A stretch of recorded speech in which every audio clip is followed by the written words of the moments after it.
I wish you bluebirds in the spring to hear your song, a song to sing, and then a kiss. More than this, I wish you love. Welcome to the Forgiveness Solution Podcast. I'm your host, Reverend Misty Tyme. So happy that you could tune in, join in, whether you have your jogging shoes on or you're sipping a cup of tea. This is going to be just a juicy, wonderful podcast that is, one, personally touches my heart and my family, but also so many other people out there. And so let's get started. And also, don't forget, you can find the Forgiveness Solution podcast right here at the Sacred Stories stream. You can find it on iTunes, all those wonderful downloads for your phone. So, yes, you can listen to it while you're jogging.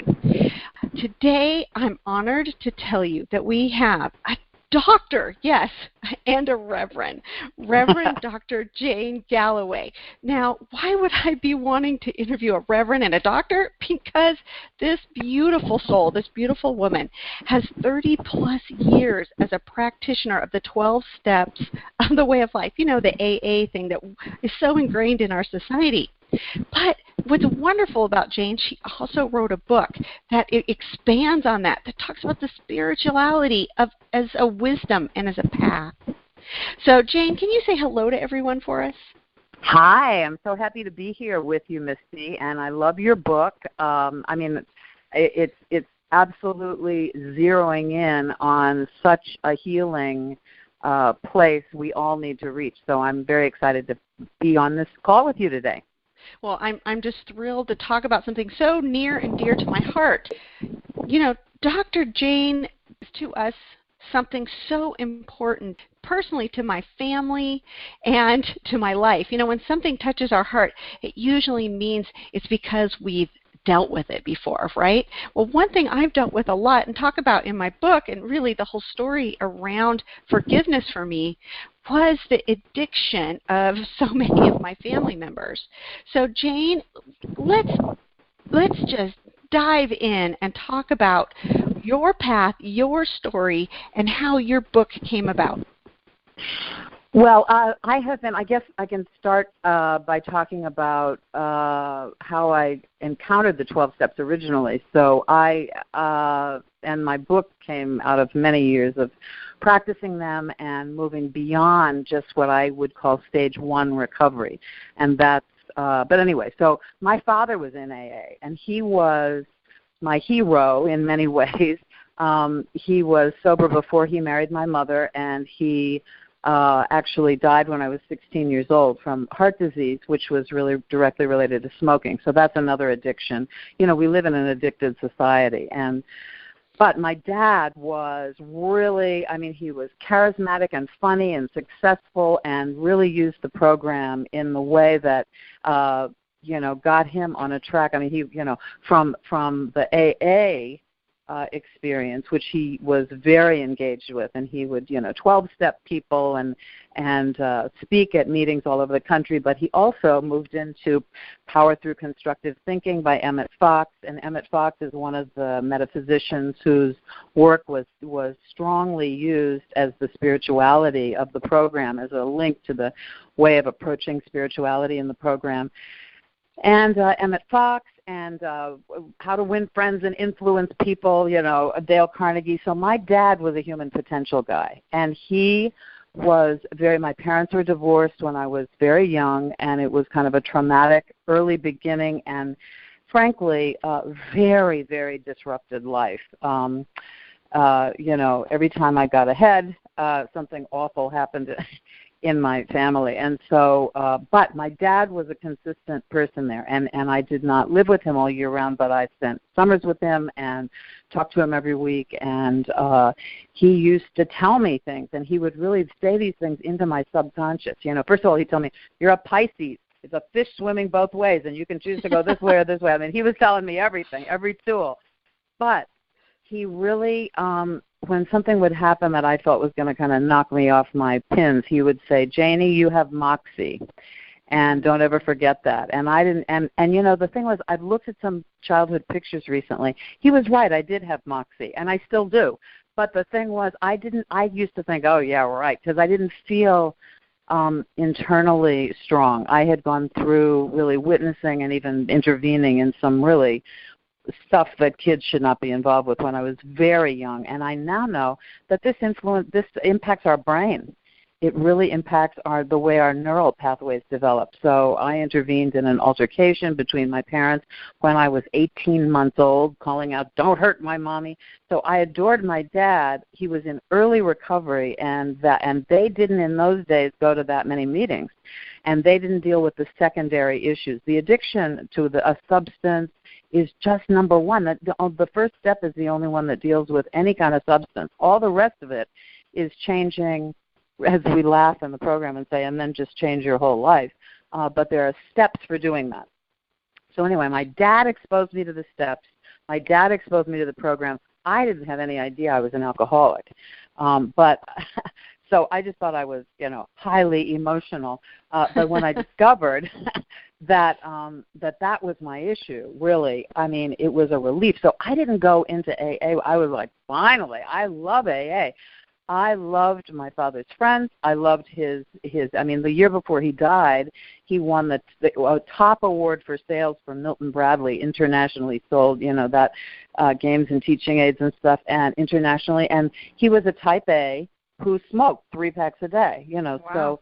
So I had, and he actually died as a result of doing, he had heart disease, but he was in the hospital, and they told him not to practice his yoga headstands. He did them every day, and he just couldn't believe that wasn't a good idea. So in the hospital, he did a yoga headstand, and he had a massive coronary. So, I mean, my dad was always on the road. So I would say I had a great example of somebody who had a positive utilization of the tools of the steps. So I didn't go into AA. I didn't go into AA with any stigma about the program. I was thrilled to find it because I thought I had been in therapy for years and doing all kinds of stuff that was not working. When I finally just discovered, wait, let me go back on that a little. It was working. I was getting better and clearer and zeroing in on what it wasn't. And what you needed.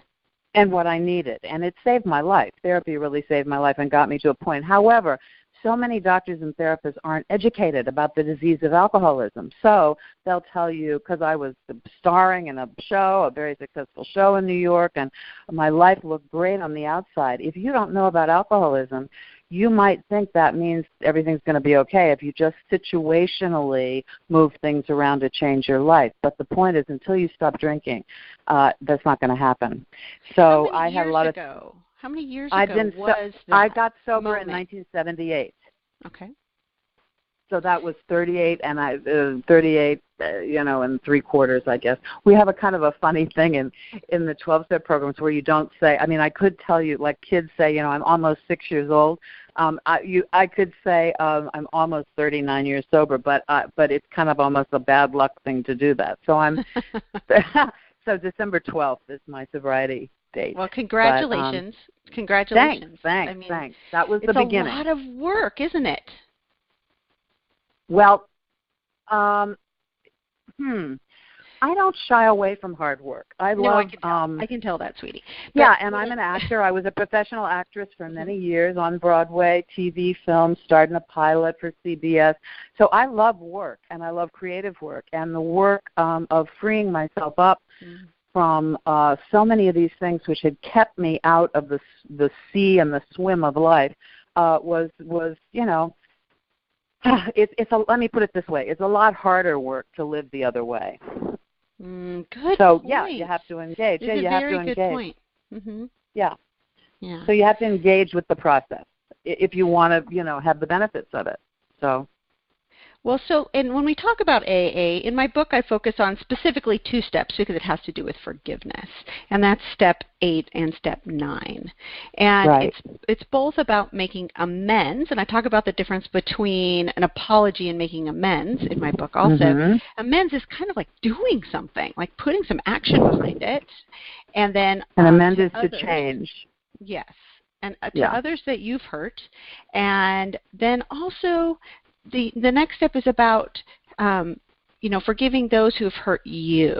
And can you tell me about how that process, lovely story about your father, even within the chaos, it sounds like he was such an amazing human being. And yeah, he was. What a gift you had to have such a positive person. But in the chaos of that, and our chaos is very similar, you have to forgive those people that didn't have the skill or sometimes even the will to live up to the expectations that you had for them. Even if they were totally not extraordinary expectations, they were totally expectations that were normal expectations of parents and family. So can you talk to me about how you view forgiveness, both in AA and then through your process and further on in your book? Well, I think I'm a person who likes to understand things, and so one of the members of a community I was the spiritual director for in New York City used to call me Nancy Drew, and he said, "Nancy Drew, teen detective," So I guess yes, forgiveness of others is a part of working through so much of the chaos and craziness that's happened in growing up in that kind of system. But I persevered and really studied alcoholism. I went back to college and got 2 professional certificates, one in victimology, but more importantly in alcohol and drug studies. And so I learned about the physiology, I learned about the emotional part. I ended up teaching in that program years later codependency issues in recovery. And so I really got into understanding the disease of alcoholism. So the more I understood what was going on, the more I realized that these things that were done to me or that I experienced were not bad, in my case, were not bad people just doing mean things. They were sick people.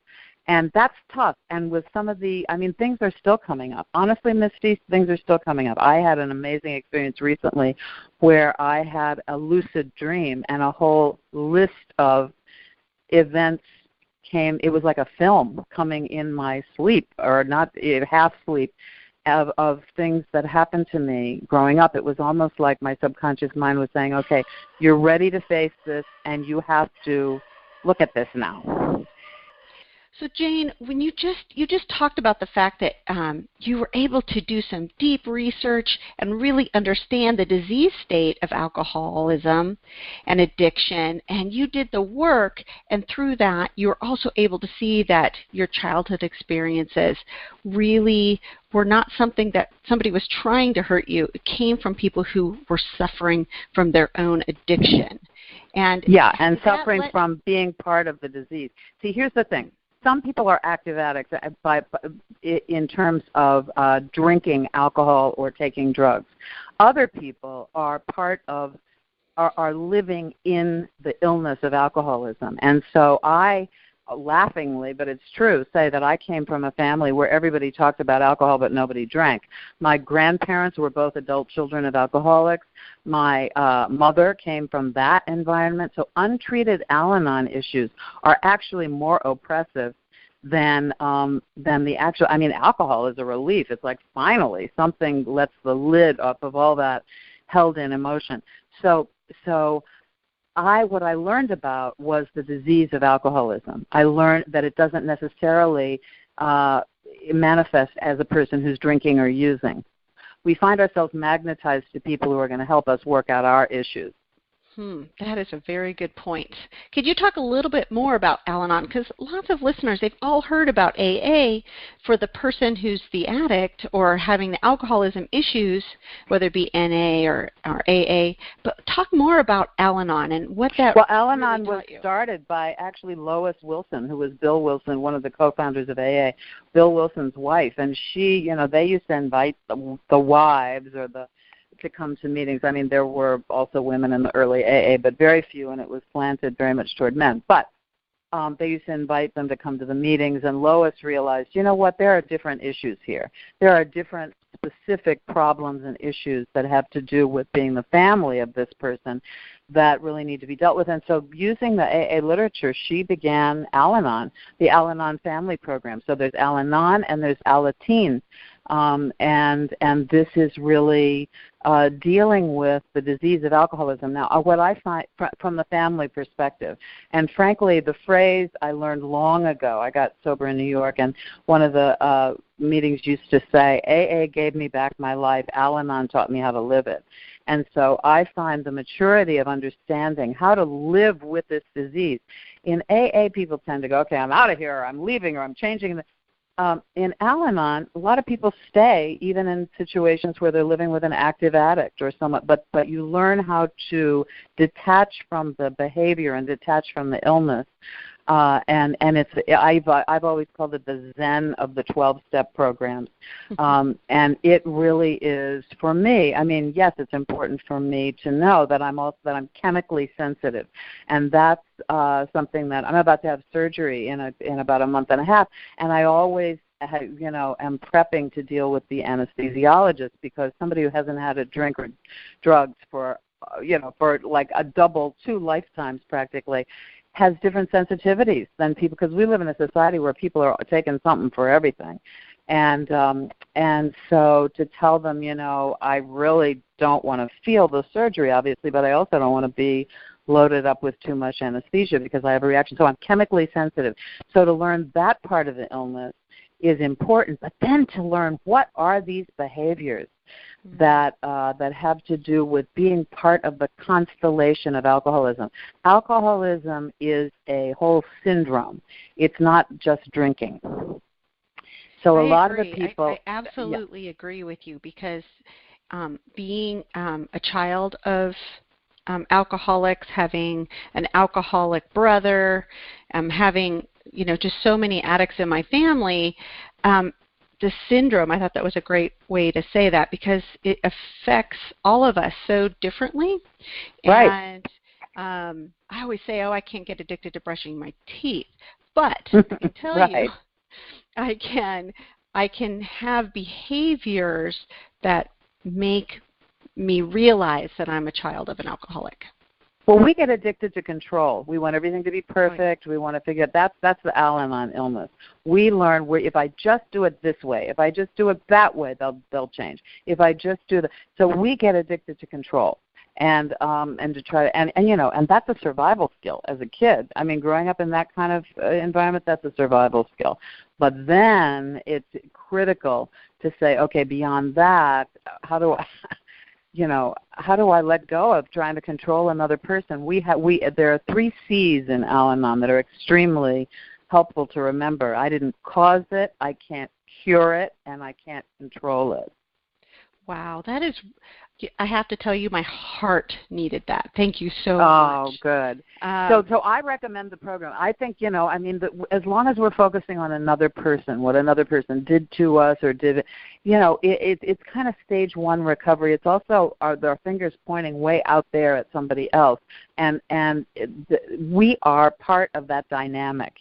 And so to really understand ourselves and what the illness does, the only step, as I said earlier, that it says, we realized we were powerless over alcohol, that our lives had become unmanageable. That's the same thing for an Al-anon person. We are powerless over alcohol in another person, in our family history.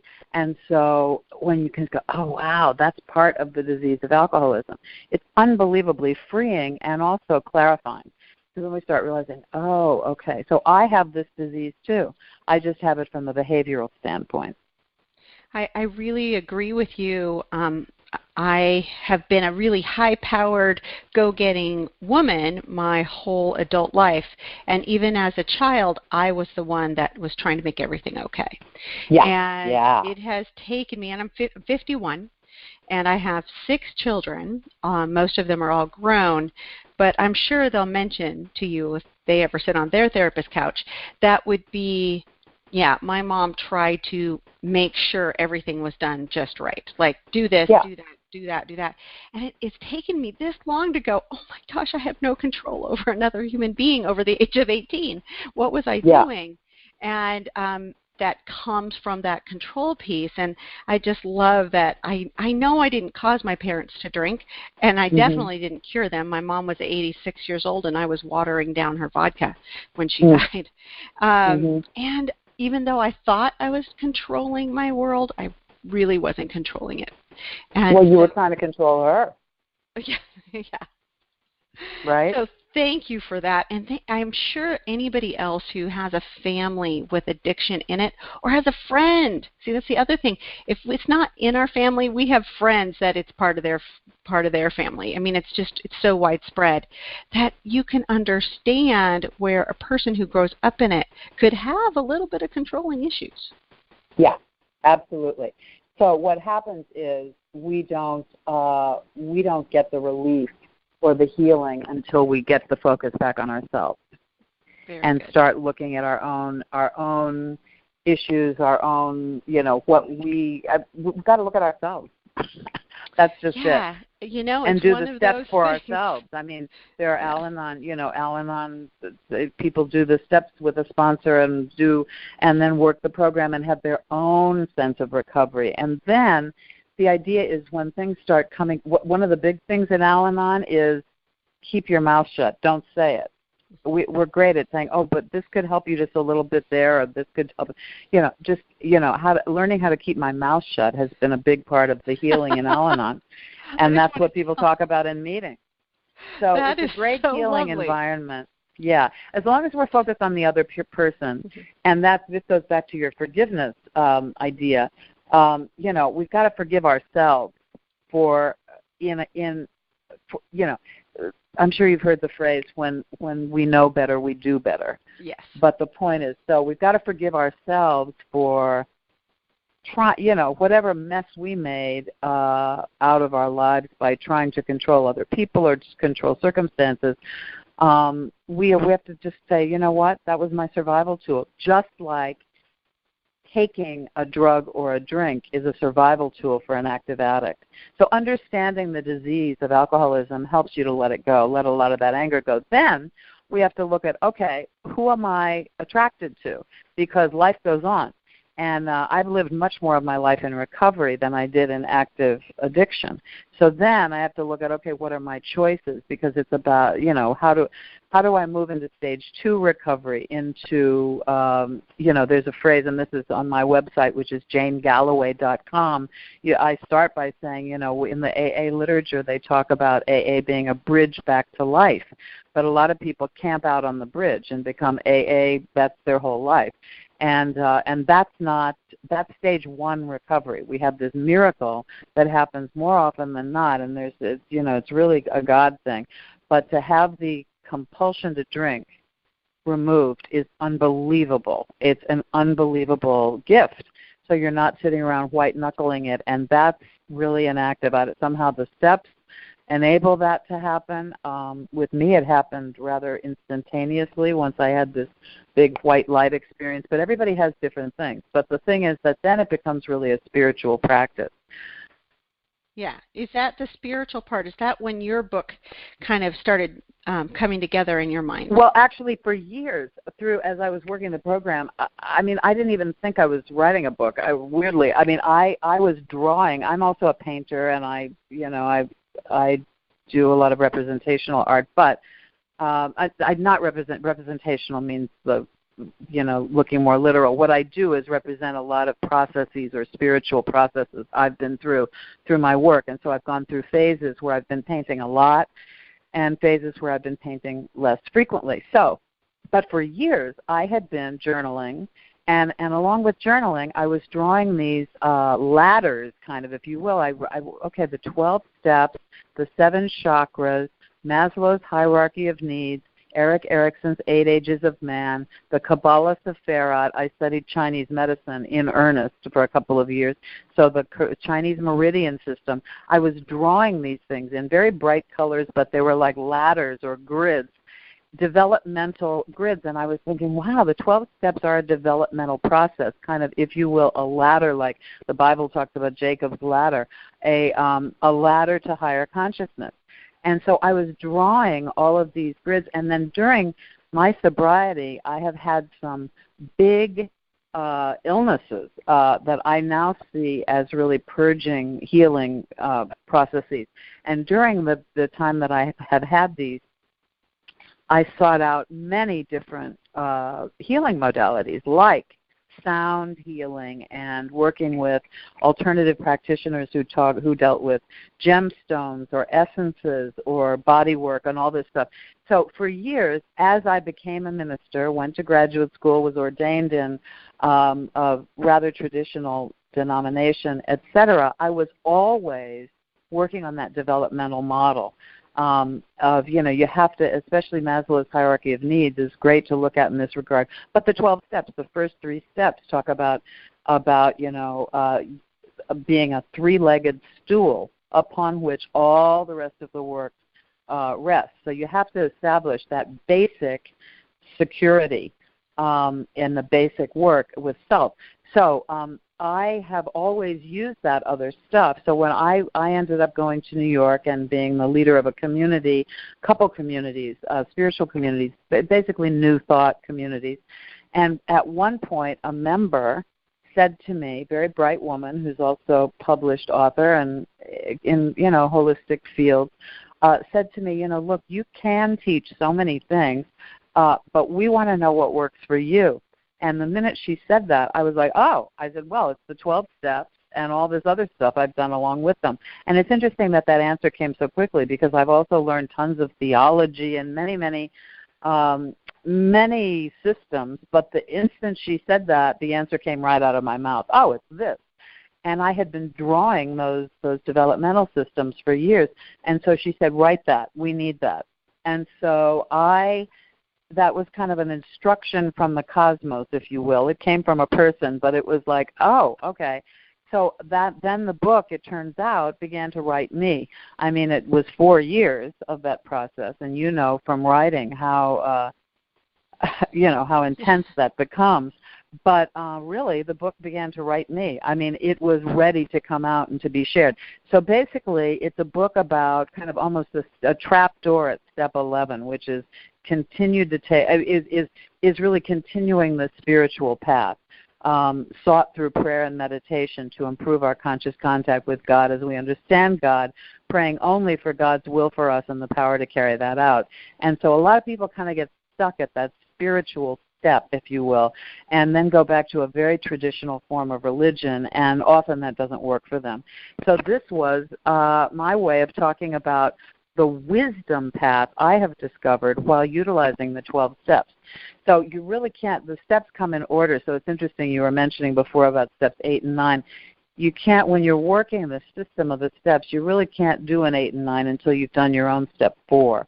And in step 4, it's made of searching and fearless moral inventory of ourselves. And you go through listing all your resentments and all this stuff. It's a great process. All of this, I think, was channeled to the original guys because they couldn't have come up with this. They used stuff from one, and they knew that. I mean, it came from the Oxford group. It came from different systems. It came from metaphysics, a lot of different things. So really, it's a system for healing, but going to the next level, and this is really the wisdom path. So my book is The Gateways, the wisdom of 12-step spirituality. I'm not teaching anybody how to get sober. AA is great at that. This is really, how do you go to stage 2 spiritual recovery, and these are options. I mean, you can find, I have no, this isn't imposing anything. It's really doing what that woman said. Tell us what works for you. We need that.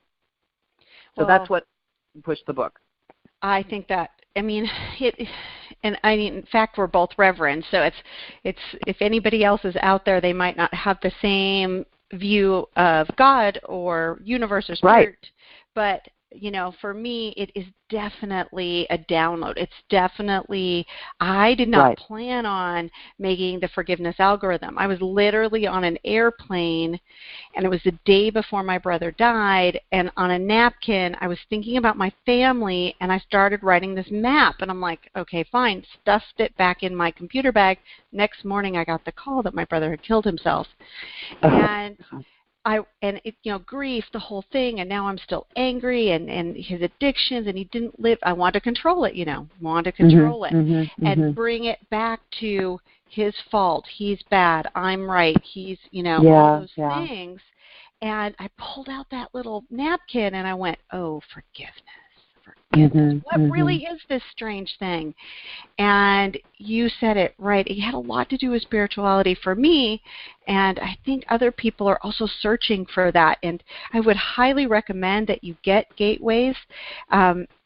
Jane, you are a gift. You are a gift to people who both have addiction issues or have grown up in addiction, friends that have addiction, all those things. This book will help so many people, and because of you and your path and your father and your mother and all the people that came before them, and it's culminating in all this beautiful work that you are doing. Thank you. Well, I think here's what my work is, right? And thank you. I appreciate that, and I encourage people to get it too. Use it as a resource. It's also beautiful. I mean, I saw this visually. As I said, I'm a painter, and so the book is. I laughingly say sometimes you could eat it for dessert. I mean, it's very beautiful, beautiful illustrations, and kind of maybe deceptively beautiful because there's a lot of in-depth content in there too. But what I would really say is that this is work to get back to a kind of spirituality. Yes, everybody has a different path, but something I've been hearing lately in 12-step context that has really worried me is, hearing people saying almost mantra-like, and women especially, and this really just hearing them say, I have to remember I'm a cheat and a liar. I'm not a cheat and a liar. I'm almost 39 years sober. I have worked this path of becoming weller than well. We have to, in order to stay sober, in order to live, we have to live a path of rigorous honesty. So why any kind of fundamentalist down-putting stuff would be part of our self-affirmation, just, I don't get it. And so hearing people say, I'm a thief, then you haven't worked the steps, because we let go of that. We have done things because of our addiction and the fear of our addiction that we don't want to do anymore. And so I have done those things well in the past.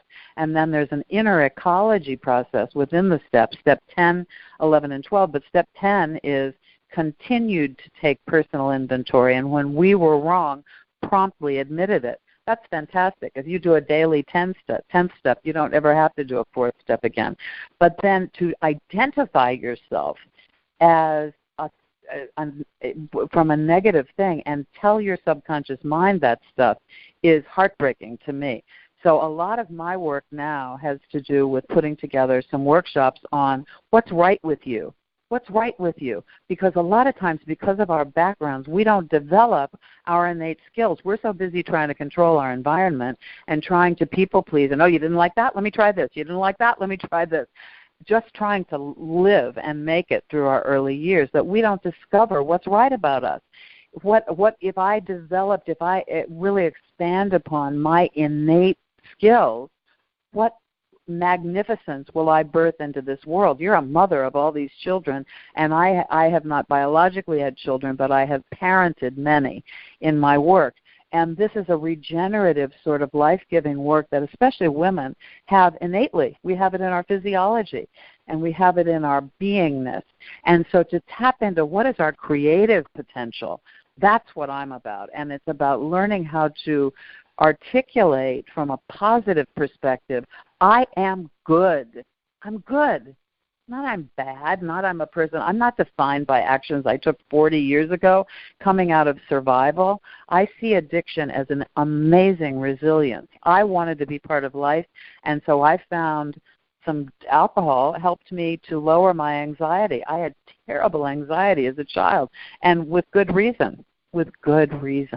And so I found whatever I needed to help me to calm down enough to get out into life. And then what I discovered was, okay, then the drugs and alcohol began to become the problem. And then we have to deal with it. But to look at, wow, that was pretty resilient, to be able to find something to allow us to go. So it's a strength-based recovery system. And this is, honestly, in sociology and social work, strength-based and positive psychology began to really be looked at in the late 70s and become actually a whole field. What are the positives? There's also another great book by a couple, two psychologists named Wolin, W-O-L-I-N, called The Resilient Self. And it points out the amazing resiliencies that children of dysfunctional systems have that other people don't have. We learn how to do stuff that other people don't know how to do because we have managed to live through really a war zone often as young people. So there are positives. So let's look at those. Really Maslow, Abraham Maslow, who developed this hierarchy of needs or downloaded that, was a psychologist and started this whole movement where he said, wait a minute, why are we studying abnormal psychology? To study people who are the worried well or maybe come from systems where things aren't working, but we're looking at people with horrible, aberrant situations to describe the norm. Let's look at the actions of highly actualized people. What do they do? What do those people do? And then let's study them. So it's really the human potential movement, but also studying what's right with you. And that is a huge part of the healing. What's right with you for being a controller, for wanting your family? I mean, you raised a bunch of healthy children. Looking at what's right about it and then being willing to let go of the other part. So anyway, that's my work now. There is so much right with you. Let me just tell you. Misty, thank you so much right with you. Thanks, Rev. And, thank you, everyone. Thank you, Jane, for first of all, for writing a book that's needed, for understanding that people aren't things they did. That's not who they are. Right. They are these amazing, beautiful beings that are given to each of us, and each have a path, and we grow and we learn. And you sure have learned so much, and you have just given us so much depth and goodness. Thank you so much. Great. Thank you, Missy. It's been a delight to talk to you. And where should people find you? You mentioned your website earlier, and let's make sure they know where to get the book. Absolutely. Well, first of all, the publisher is Sacred Stories Publishing, and you are also published by Sacred Stories Publishing. And there is a wonderful, relatively new publishing company, and I strongly recommend people check out not only my work there, but other authors. And the Luminaries page is fantastic and interesting. You can hear people talk about their work. So that's on, I think, sacredstoriesmedia.com. But Amazon, Barnes & Noble, internationally, I recommend Amazon because everybody knows how to click on Amazon. I hate to make that company richer than it is, but I know, but it's super the easiest easy. way. It's super so easy. It's The Gateways. And the books are usually Gateways, discounted. Yeah. You can find it discounted somehow. So it's The Gateways, The Wisdom of 12-Step Spirituality. My website is janegalloway.com, Jane, Galloway.com. And on there you can get access to the Sacred Stories page. You can get access to other resources and interviews, and I'm just about to finally start upgrading that. I think I found somebody to work with on that. So that janegalloway.com is a really good resource. And I think also I would recommend Al-anon family groups. I would say that's beyond getting my book, really getting into what the healing of that part of recovery is, because it's amazing. Well, thank you so much, and I know I'm prompted to go back to Al-anon. Good. I need to do that. Thank you so much. My great pleasure. Really, really, thank you. And also, thank you, Misty, for your work. Oh, no, thank you. You can find the forgiveness solution, the step-by-step process to let it go, also at Amazon, Barnes & Noble, and Sacred Stories. We share the same publisher. And then also you can find me, Rev Misty, at revmisty.com. Don't forget to follow me on Facebook, Twitter, Instagram, and please go to my website. There's some lovely downloads on there that are all free, and they talk about different things about forgiveness, and I would just love to share those with you. I'd also love to hear from you, so you can get a hold of me at, of course, my website, revmisty.com, also revmisty@outlook.com, and I wish you a blessed day. I wish you bluebirds in the spring to hear your song, a song to sing, and then a kiss. More than this, I wish you love.